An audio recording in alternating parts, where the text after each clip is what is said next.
change manager, when I meet people at social events and tell them what I do for a living, I'm often met with an expression of mild horror. Oh, people say, well, that sounds unpleasant. I mean, people hate change. People are resistant to change, they tell me. Really? Do people hate change? Let's think about this for a moment. How many of you good people here today are married, have children, are divorced? Who's ever quit their job, or moved house, or moved countries? In each of these cases, major life changes, we have at least some degree of ownership over the decision being made, which leads me to the theory that people don't hate change. People simply hate change being imposed on them, which is far too often the case when it comes to change within organisations. To illustrate, I'd like to share with you a tale of two change journeys. Both involved government clients, both wishing to transition their workplaces from traditional allocated workstation models to a more modern, flexible, activity-based working model. Now, in the first case, this organisation took a more traditional top-down approach to the change.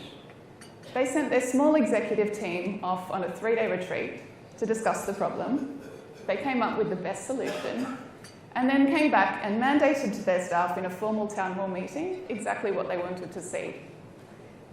In the second case, this organisation took a more human-centred approach to the change. From the very beginning, they engaged a broad sample of staff from across their department and took them on a co-design journey. Together, they explored features of space, technology and culture that their employees believed would enable them to do their best work every day. The group then co-designed a workplace that would support the aspirations of employees. Now, I'm not going to give any prizes for guessing which approach was more successful in winning over the hearts and minds of staff. It was the second.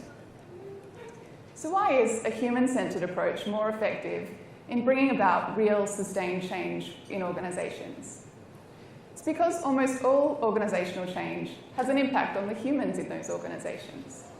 And as humans, we are weird, scared, vulnerable, frustrated, sweet, kind, and complicated. I'd like to share with you a diagram some of you may already be familiar with.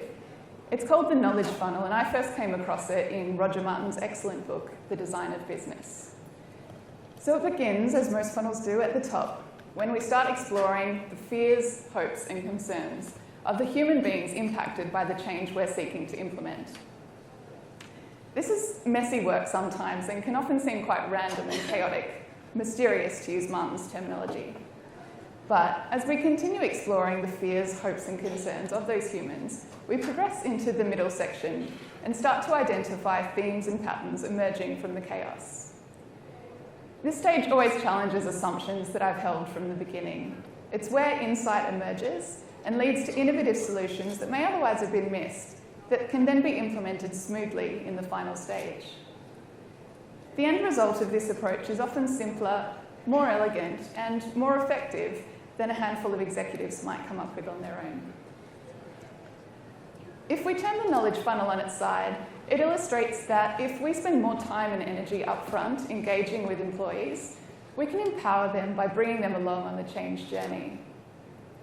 And this approach takes humility and courage on behalf of an organisation's leaders, but it gives agency to employees to generate change via movements rather than via mandates, and makes for a much smoother implementation. Turning the funnel on its other side shows exactly what happens when we predefine problems and rush to the solution.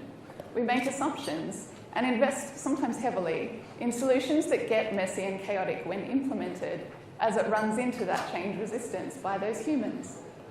Those weird, scared, vulnerable, frustrated, now not so sweet humans. Over the past few years, we've seen the music, the video rental, and the taxi industries, to name a few, overtaken by organisations like Apple, Spotify, Netflix, and Uber. And while it's often technology blamed for these disruptions, what really kills the existing players in the market is that they ignore the needs and desires of their customers. In the same way, organisational leaders who ignore the needs and desires of their employees when seeking to implement change risk losing them to the dreaded change resistance. humans, we tend to support and even become emotionally attached to what we help create. We're natural ambassadors for our own creations. So compared to leaders who sell carefully crafted key messages of why change being imposed is good for employees, leaders who take a co-creation approach achieve a better end result, in addition to greater support from their employees.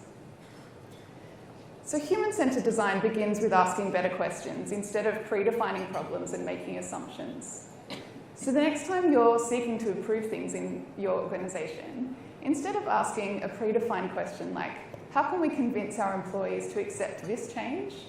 I'd encourage you to give those impacted some agency and reframe your question to something like, well, how might our people become ambassadors for change?